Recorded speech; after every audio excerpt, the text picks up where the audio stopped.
Hi, my name is David Adewale. I'm one of the directors at Elsewhere Properties Limited in the UK. We invest in properties and we also work with investors who are looking to build their property portfolio to achieve their financial goals, either in a short-term basis or for a long term. We also work with sellers or landlords who are looking to sell their properties, but they are struggling to sell them in the traditional way. We work with them and help them to achieve this goal. In this video, I'm going to be talking about how you can calculate your return on investment in your property investment. Now, I'm going to be focusing on two areas. The first part is the gross calculation, which is your return on investment before expenses. And also I'm going to talk about the net, which is your return on investment after your expenses is deducted. Both cases, I'm not going to be talking about the tax. These are before tax because the tax part will be based on individual circumstance. The tax part will be based on individual circumstance. So I'm not going to be talking about the tax right here. Just your return on investment. Okay. So the first part, which is the gross. Now, when you come to investing in property, there are a few costs that goes into it. That's the purchase price of the property. You have things like stamp duty if you are buying in the UK. We have the solicitor's fee, which is conveyancing fee. We have the broker fee if you are taking mortgage, refurbishment if you need to do work on property. You have the survey that you need to pay as well. And if you're using sources, you have the fee that is involved in that as well. My first scenario would be if you were buying property and you're trying to calculate your gross yield. So let's talk about the gross yield on the purchase price first. The gross yield on the purchase price. I'm not talking about adding other costs to it, that, you know, things like the stamp duty, solicitor's fee. This is just on the purchase price. What you do is, if the property is, for example, you bought property for £50,000 and the rent is £500 per month, it will be £500 multiplied by 12. That's £500 multiplied by 12. That will give you £6,000. To determine your gross yield on purchase price, that will be £6,000 divided by the purchase price, which is £50,000. Whatever you get, that is your gross yield on purchase price. Okay. The next one we're going to be talking about right now is your net on the purchase price. Now, the net on the purchase price is not considering the fees that you paid, like stamp duty, solicitor's fees, survey fees. We are focusing right now, I'm making it clear, we're focusing right now on the purchase price only, your return on the purchase price. Now, and there's a reason why I'm actually going to I'm talking about this. So now let's calculate this. To calculate your net on your purchase price, you look at the £500 which you get on a monthly basis on your rent. That's your rental income on that property. You deduct your expenses. In this case, if you were to buy the property, let's assume you bought the property cash or cash in without mortgage, that will be £500 minus your insurance on the property and your void. Let's assume it comes to £100, right? And minus you minus your management fee if you are not managing it yourself. Let's assume the management fee is £50. So what you're left with, that will be £500 minus £100 and minus £50 for your management fee, which will give you £350 at the end of the month. Multiply that by 12.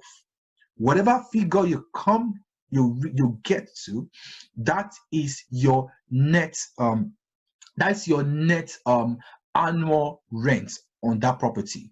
You divide that by the purchase price of the property. In this scenario, is £50,000. That's £350 multiplied by 12. Whatever you get, you divide that by by £50,000, which is the purchase price. That is your net yield on purchase price. Okay.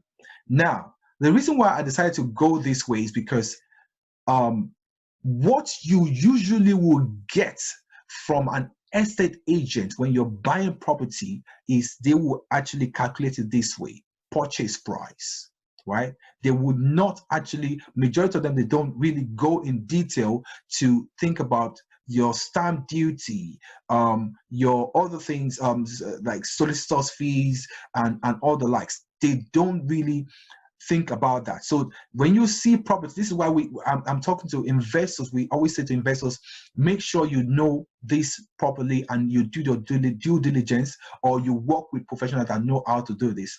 So traditionally, when you go on Rightmove or Zoopla, what you see when they say 6% yield on return on investment, they're actually talking about what I just gave to you right now, not even thinking about other costs that comes into property. Right. So if, for example, they say £50,000 and they say the yield is 6%, and you as an investor, you go ahead and buy that property without considering other costs, which is your other capital costs, then obviously at the end of the day, your return on investment will be less than that. Just to put that out there. The next calculation, which we actually would encourage people to do as an investor, is the net yield or the gross yield on capital invested, right? So I'm going to talk about if you were to go in all cash in.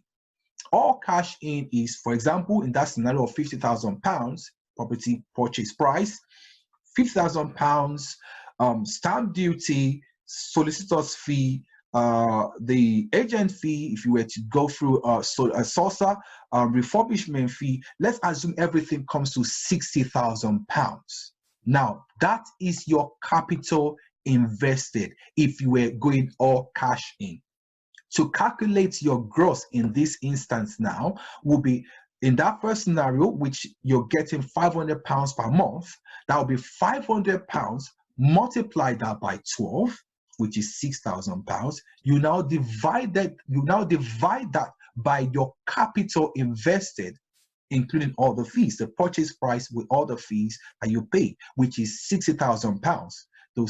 So which gives you 10% return on that investment right there if it was all cash in, and that's an annual basis. That's for gross. To calculate the net will mean £500 per month, right? And this is for all cash in. £500 per month. You take out your management fee, your void, your insurance. Let's assume after you've taken everything out, you're left with £300, right? £300, multiply that by 12, that's £3,600. You divide that by the £60,000 as a purchase price, the solicitor's fee, and all the other fees in it.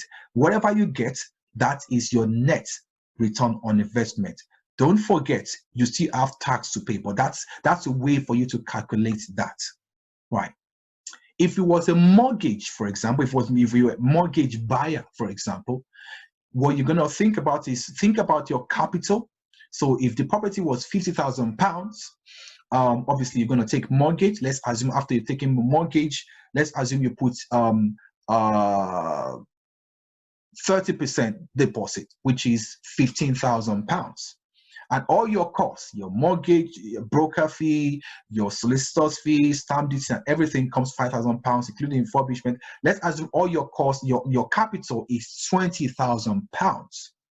To calculate your gross here, it will be that £500 which you're getting per month in terms of the rental, multiplied by 12, which will give you the annual rent now. That will be £6,000. You divide that by your capital invested, which is £20,000. Whatever you get, that will be your gross return on investment. Okay? To calculate your net in this scenario, remember, you've got capital of £20,000 invested in this property.